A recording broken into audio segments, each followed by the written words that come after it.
galera, tudo bem com vocês? Na aula de hoje a gente vai falar sobre a função cosseno. E antes de começarmos a falar sobre essa função, vamos relembrar no ciclo trigonométrico alguns ângulos muito importantes do cosseno, que a gente viu, alguns valores do cosseno de alguns ângulos, que a gente viu nas aulas anteriores. Por exemplo, pessoal, o cosseno de zero. A gente viu que o cosseno, o que vai ser o cosseno? Vai ser justamente os valores que vão estar nesse eixo X aqui, ó. A gente viu em aulas passadas isso. Então, o cosseno ele vai estar de 1 até menos 1 aqui, ó. Vão ser esses valores que estão aqui. Quando a gente percorre o arco, ele vai variar. Tá bom? Então, cosseno de zero é 1, que é justamente o cosseno de zero é esse tamanho aqui, ó. Quando o zero está aqui, ó, o cosseno de zero é 1, que é justamente essa medida, né? Que é o raio do ciclo trigonométrico. Aí que eu venho para cá agora, 90 graus, né? A gente sabe que aqui é 90 graus, que é igual a π sobre 2 em radianos, né? Cosseno de 90 graus, quanto que vai ser? Ó, cosseno de 90 graus a gente viu que é justamente, ó, o cosseno ele vai estar aqui, ó. Ele não vai estar desse lado e nem desse. Então, é justamente aqui, ó. Cosseno de 90 graus é igual a zero. E quando a gente estica esse ângulo aqui, ó, abre esse meia volta de 180 graus, que em radianos é igual a π, o nosso cosseno ele vai ser o quê? Ele vai ser justamente esse tamanhozinho aqui, ó, porque ele está localizado no eixo X. E perceba que como ele é isso, e aqui ó, é menos 1, né? Porque no eixo X aqui vai ser positivo, ó, e aqui será negativo, né? Como a gente pode ver. Então, o cosseno de 180 ele vai ser igual a menos 1. E se eu faço aqui, ó, o ângulo de 210, quanto que vai ser o cosseno de 210? Que em radianos é 3π sobre 2. Vai ser o seguinte, a mesma ideia do cosseno de 90 graus. Ó. Se a gente faz a projeção aqui dele, ó, no eixo X, vai ser justamente esse ponto. Cosseno de 270 é igual a zero. E quando a gente dá uma volta completa, ou seja, 360 graus, que é igual a 2π em radianos, a gente vai ter o quê? Cosseno de 360 graus vai ser igual ao cosseno de zero. Ó. Vai ser essa medidazinha 1. E eu aproveito, pessoal, para falar do sinal do cosseno. Perceba que no primeiro quadrante, ó, o cosseno ele é positivo. No segundo, negativo. Aqui ele também vai ser negativo, ó, e nesse outro vai ser positivo. Então, o cosseno no primeiro e no quarto quadrante ele é positivo. No segundo e no terceiro ele é negativo. Justamente porque ele está localizado no eixo X. E o eixo X daqui para cá é positivo e daqui para cá é negativo. Beleza, gente? Agora vamos falar um pouco sobre a função cosseno, né? Que será uma função f de x igual a cosseno de x. Ou seja, para cada valor, para cada medida aqui do nosso ângulo ou nosso arco, a gente vai ter o valor do cosseno desse ângulo. Como a gente pode ver aqui, ó, cosseno de zero, ou seja, x igual a zero é igual a 1. Cosseno de 90 graus vai ser igual a zero. Então, quando x for 90 graus, o f de x é igual a zero. E por aí vai. Essa vai ser a ideia da função cosseno. Vamos falar um pouco mais sobre ela e fazer essa comparação dessa função, né, no plano cartesiano. Vamos plotar esses pontos da função no plano cartesiano e ver qual o gráfico dela. Como a gente pode fazer isso? Semelhante a como a gente fez, pessoal, no slide anterior, né? Nós pegamos alguns pontos, né? A função cosseno ela vai ser, ó, f de x igual a cosseno de x. É uma função que o domínio, assim como a função seno, é o número dos reais, certo? Todo valorzinho de x aqui, ó, como a gente pode ver, a gente vai ter um f de x, o domínio é todo x, tá bom? E para a gente encontrar, por exemplo, ó, quando o x ele é igual a zero. Quando o x ele é igual a zero, eu vou ter f de zero, que é igual a cosseno de zero, que a gente viu que é o quê? É 1, né, gente? Então, implica que a gente vai ter esse par ordenado da função. Quando x é 0, o y é 1. Que é justamente aqui, ó, x é 0, y é 1. Vou começar a plotar esses pontos da função para a gente entender o gráfico dela. Se eu pego, ó, outro ponto aqui, por exemplo, ó, π sobre 2, f de π sobre 2, que é 90 graus, né, vai ser o quê? Cosseno de π sobre 2, que a gente viu no slide anterior, que é igual a 0. Então, quando x ele é π sobre 2, o y ele é igual a 0. outro ponto aqui, ó, que a gente já sabe, ó, que vai ter esse ponto, ó, π sobre 2 e 0. Aí se eu pego outro ponto em x, π agora, vamos fazer, ó, f de π. F de π vai ser o quê? Cosseno de π, né? Que vai ser igual a menos 1. Como a gente viu, o π é 180 graus, a gente viu no slide anterior, né? Cosseno de 180 graus, menos 1. Então, quando o x for π, o cosseno é menos 1. E vai ser esse ponto aqui, ó. Também vai pertencer ao grafo da nossa função seno. E se eu pego, por exemplo, ó, 3π sobre 2, f de 3π sobre 2, ou seja, de 270 graus. Vai ser o quê? Cosseno de 3π sobre 2 vai ser igual a zero, né, pessoal? Como eu falei no slide anterior. Então, quando o x ele é 3π sobre 2, o y ele é o x, né? Quando o x é isso, o y é zero. Ou seja, pessoal, uma função ela não está relacionada, para um valor de x você tem um valor de y. Basicamente, eu estou fazendo isso para a gente saber o gráfico da nossa função cosseno. Então, ó, vai interceptar esse ponto aqui, porque x é zero. Quer dizer, x é π sobre 2, o y vai ser zero. E para finalizar, ó, o 2π. F de 2π vai ser o quê? Ó?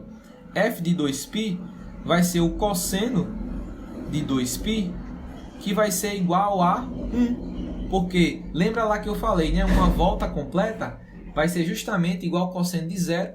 Então, quando o f for igual a 2π, o x for igual a 2π, né? O y ele é 1. Esse outro pontinho aí. Com isso, pessoal, a gente consegue ter um esboço do gráfico da função cosseno, que vai ser esse gráfico aí. Ele se parece um pouco com a função seno, só que eles têm algumas diferenças, né? A função seno, ela começa do zero e vai subindo. A cosseno, ela vai descendo. Existe uma diferençazinha aí. Isso é importante na hora de resolver questões, para a gente saber qual a função cosseno, função seno. Assim como a função, pessoal, seno, a função cosseno ela é uma função que está no ciclo trigonométrico, ou seja, ela é uma função periódica que se repete a cada período de 2π. Então, ó, eu vou repetir esse mesmo padrão aqui para frente e o mesmo padrão aqui, ó, aqui para trás dessa função, justamente por causa que ela é uma função periódica. E semelhante à função seno, o período dessa função vai ser 2π, ou seja, de 2 em 2π eu estou repetindo o meu padrão, estou repetindo o que acontece. E a imagem da função cosseno, semelhante à função seno, é menos 1 em 1. Por quê, pessoal? Lembra, o cosseno, assim como o seno, ele está limitado de menos 1 a 1 por causa do ciclo trigonométrico de raio 1. Então, isso é muito importante para a gente saber o valor mínimo e o valor máximo da nossa função. Beleza? Então, pessoal, isso é algumas coisas importantes que eu queria falar para vocês sobre o gráfico dessa função cosseno. Agora eu vou trazer algumas variações dessa função cosseno, né? Que basicamente tem esse formato aqui. Ó, pensa comigo, eu tenho aqui a minha função cosseno, essa função que é f de x igual a cosseno de x. E, pessoal, vou mostrar outras funções aqui, outras funções que são, vamos dizer assim, variações dessa função. Imagine aí comigo essa funçãozinha, esse gráficozinho aí que está em azul, e eu vou subir ele uma unidade para cima. Então significa que essa função continua sendo a função cosseno de x, só que eu somei uma unidade, então vai ser 1 mais cosseno de x. E se eu faço o seguinte, essa função roxazinha, eu subtraio um valor, subtraio uma unidade de cada ponto desse. Então, é a minha função cosseno de x, só que eu estou subtraindo 1. Então, lembra, assim como a função seno, esse deslocamento é justamente esse número que está sendo somado. Tá bom? Aí eu trago outra variação para vocês. Ó, olha agora essa função que ela está um pouco esticada, né? Ela está diferente. O que significa isso? Aqui que eu tinha 1, eu tenho 2. Ó. Aqui que eu tinha menos 1, eu tenho menos 2. Aqui que era 1, eu tenho 2. Isso significa o que, pessoal? Significa que eu multipliquei os valores do meu cosseno. Então, essa função é justamente 2 vezes cosseno, porque cada valorzinho aqui eu multipliquei por 2, menos o zero, né? Porque o 0 vezes 0 é 0, ficou aqui, mas o restante todo foi dobrado, né? Eu estiquei a minha função. E lembra, esse número que está multiplicando aqui o cosseno, ou o seno, que vale também lá no seno, vai ser a altura da nossa função. Perceba que ele vem de 2 aqui, ó, e menos 2. É justamente esse coeficiente aqui. Beleza, gente? Então, ó, mais um exemplo aqui, ó. Essa função que ela está esticada horizontalmente, né? Quando eu tenho esse translado horizontal, assim como a função seno, eu estou mexendo, vamos dizer assim, dentro da minha variável, né? É o número que está sendo multiplicado pela minha variável. Como eu multiplico 1 sobre 2 ou divido, perceba que os valores, ó, para eu chegar aqui, para eu chegar, por exemplo, em π, eu vou ter que usar a seguinte ideia, né? Para interceptar, ó, na função cosseno de x, para interceptar aqui, eu interceptava em π sobre 2. Só que aqui eu vou interceptar em π. Por quê? Quando você coloca π sobre 2 aqui e divide por 2, vai dar π sobre 4. E quando você coloca o π aqui, ó, vai dar π sobre 2, que é o zero. E por aí vai. Essa é a ideia da função cosseno. Beleza, pessoal? E se eu faço vamos dizer assim, uma mudança horizontal, né? Como a gente viu na função seno, quando eu faço essa mudança é porque eu estou somando ao ângulo ou subtraindo. Nesse caso, ó, eu estou subtraindo π sobre 2. Significa que eu vou começar ela em π sobre 2. Então, o eixo que antes era aqui do zero, ó, vai ser aqui agora. Beleza, pessoal? E eu quero mostrar também para vocês uma coisa importante da função cosseno. Vou abrir aqui o GeoGebra para mostrar a vocês. Pronto, pessoal, estamos aqui com o GeoGebra aberto, né? Como eu já falei na aula do seno, é uma ferramenta muito importante. E eu abri aqui, ó, f de x igual a cosseno de x. Coloquei na entrada aqui a função. E ele mostra aqui a nossa função, ó, cosseno, né? Que ela inicia do 1, né? Aí desce e depois sobe e por aí vai, ó. Aí o que eu queria mostrar para vocês, ó, quando a função cosseno ela for positiva, ela vai começar descendo. E quando ela for negativa aqui, ó, ela vai começar a ideia de começar subindo. Contrário aqui. Tá bom? Uma coisa importante para vocês saberem. E eu posso também colocar aqui, ó, vou colocar aqui a função seno para a gente fazer uma comparação das duas. Função seno que a gente viu na aula passada. Perceba que as curvas, pessoal, são praticamente iguais. Só que essa de azul aqui, ó, que é o cosseno, a de azul é o seno, começa aqui da origem, ó, e vai subindo e descendo e por aí vai. Já a cosseno, ela começa aqui, ó, interceptando o eixo em 1 e descendo e subindo. Todas essas curvas são senoides, só que elas estão em lugares diferentes, justamente porque os valores de seno e cosseno são diferentes.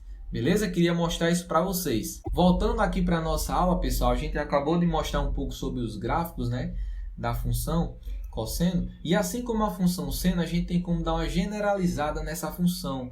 E cada coeficiente desse aqui ele vai ter uma importância, assim como tinha lá na função seno. Ó, o A ele é sempre o deslocamento vertical, né? Se eu somo um valor ou subtraio, é porque minha função ela está subindo ou descendo. O B é justamente a altura da curva. Se eu multiplico por 2, por exemplo, a curva vem para cá, ó. E esse aqui vem para cá por menos 2, ou seja, ela dá essa alongada na curva. O C, ele é o deslocamento horizontal. Ó.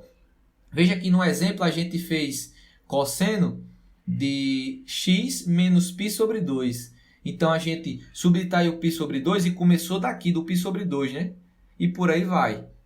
E esse D, pessoal, semelhante ao seno, ele vai ter o poder, vamos dizer assim, de mudar o período da função. Semelhante ao que a gente viu na função seno, ele vai ter esse poder de mudar esses valores da função. Beleza? Do período da função. Quando a gente tem essa multiplicação. Vou explicar detalhado aqui. Ó. Vamos pegar esse exemplo. Ó. Uma função que é o seguinte. F de x igual a 2 menos 3 vezes cosseno de 2x. Ó, vamos dar uma estudadinha nela. Ó. Perceba que, comparando com essa fórmula aqui, ó, o A ele é igual a 2, né? O B ele é menos 3. O C ele não tem, então quer dizer que o C é 0, né? E o 2 ele é justamente o valor de D. Tá bom? Então, ó, com isso a gente pode dar uma analisada aqui no gráfico dessa função. Primeiro, ó, Vamos aplicar um valor dessa função aqui, ó, f de 0, só para a gente ter uma informação dela. Vou ter 2 menos 3 vezes cosseno de 2 vezes 0. Vai ficar 2 menos 3 vezes cosseno de 0. Cosseno de 0 é quanto? É 1, né? Então, isso aqui vai ficar 2 menos 3 vezes 1, que vai dar 3, que vai dar igual a menos 1. Então, f de 0 é igual a 1. Ou seja, quando o x ele for 0, o y ele é menos 1. Já sei que esse ponto, que essa função intercepta o nosso eixo y no valor de menos 1, certo? Aí, pessoal, semelhante ao que acontecia lá na função cosseno, para a gente encontrar, por exemplo, a imagem dessa função, a gente pode usar a ideia de a menos b e a mais b, ou pode usar a ideia de a mais b e a menos b. Isso aqui não importa muito, o que vai importar é o seguinte, calcula os dois, o menor na frente e o maior atrás. Beleza? E, pessoal, o período dessa função a gente vai poder calcular pelo seguinte, mesma fórmula lá do cosseno, vai ser 2π dividido pelo módulo de d. D é justamente o número que multiplica o x, por isso que eu digo que ele pode modificar o período. E a gente pode também simplificar, fazer essa formulazinha e colocar o d para cá e o p para cá, e o d pode ser escrito como 2π dividido por p. Tá bom? Anotem isso, isso é muito útil. Então, se eu pergunto para vocês, por exemplo, nessa nossa função aqui, quem é o período dela? O período vai ser o quê? 2π dividido por d. Quem é d? É 2, né? Então, a gente sabe que o período, simplifica, o período é π. Beleza? Então, a gente já sabe que o período dessa função é π. Se a gente quiser saber a imagem dela, por exemplo, a imagem dessa função vai ser o quê? A menos b. Quem é a menos b? A ele é 2, né? E b ele é menos 3. Então, deixa eu fazer aqui no cantinho. A menos b vai ser 2 menos 3. Isso aqui vai ficar 2, menos com menos vai dar mais, né? Mais 3, então vai ficar igual a 5. E a mais b vai ser o quê? 2 menos 3, que vai dar igual a menos 1. Então, a gente sabe que essa função, a imagem dela é de menos 1 a 5. E essas coisas, pessoal, são algumas coisas que a gente pode analisar no gráfico da nossa função. Porque a gente já sabe a imagem, sabemos o período, sabemos onde ela intercepta o eixo y. E com isso a gente pode ter uma noção para ajudar a gente nas questões das funções. Vamos mostrar no GeoGebra essa função para vocês? Pessoal, estamos aqui no GeoGebra com essa função, 2 menos 3 vezes cosseno de 2x. Perceba que a função, esse 2, ele é o quê? Ele sobe a função em 2 unidades. Então, a função, se ela não tivesse esse 2 aqui, por exemplo, se ela não tivesse o 2, ela seria aqui, Essa função seria dessa forma, onde, como vocês podem ver, o 3, né, justamente a altura da curva, seria 3 para cima e 3 para baixo. Mas como eu tenho esse 2 somando, a função ela sobe 2 unidades. Por isso que a nossa imagem, como a gente viu, é de menos 1 a 5. Certo? O período, como a gente pode ver que a função se repete, ela começa aqui, sobe, desce e para aqui e se repete, novamente. E perceba que de 0 até esse ponto onde ela continua, né, o período, é justamente π, né? Porque π não é 3,14, se a gente fosse 3,14, alguma coisa, né? Se a gente fosse analisar esse centrozinho e esse aqui, a distância seria justamente π. Perceba, pessoal, que com algumas informações que a gente viu da questão, a gente conseguiu analisar o seu gráfico, né? Como vocês podem perceber, a função cosseno, ela está subindo, né? Como ela está subindo é por quê? Porque eu tenho menos 3 aqui. Se tivesse o 3 positivo, por exemplo, eu vou dar uma mudada aqui, o 3 positivo, ela estaria descendo, perceba? E quando eu boto menos aqui, que é a nossa função, ela está subindo. E a gente não tem nenhum deslocamento horizontal, porque eu não estou somando nada aqui. Novamente eu faço o convite para vocês. Abram o GeoGebra, deem uma olhada, mexam nele, porque ajuda vocês a aprenderem o estudo dessas funções. E a nossa aula tinha esse objetivo, pessoal, falar um pouco sobre a função cosseno. Espero que tenham gostado da aula. Se gostou, deixe o seu like, se inscreve no canal e até a próxima aula, que será a aula de exercício sobre a função cosseno.